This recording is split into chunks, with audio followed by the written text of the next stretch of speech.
খারাপ হোক ভালো হোক সেটা বড় কথা না, কারণ আমরা যখন খেলতে আসি নিজের সেরাটাই দিতে হবে।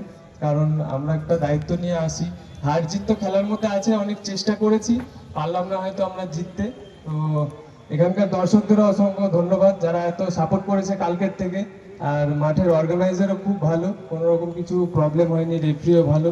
তো বেস্ট অফ লাক ফাইনালিস্টের দুটো টিমকে। আর চেষ্টা করবো যদি নেক্সট টাইম আসতে পারি। Thank you. আচ্ছা সুমন হাজরা, আমাদের কাছ থেকে একটা জানার বিষয় আছে তোমাদের। তুমি কলকাতা প্রিমিয়ার বা ইয়েতে কোন কোন টিম হয়ে খেলেছো, কোন কোন ক্লাব হয়ে? আমি প্রথম খেলেছি মোহনবাগানের হয়ে, সিনিয়র টিমে খেলেছি আমি 4 বছর। তারপরে আমি সন্তোষ ট্রফি খেলেছি 2016 সালে, যেটা চ্যাম্পিয়ন হয়েছিল।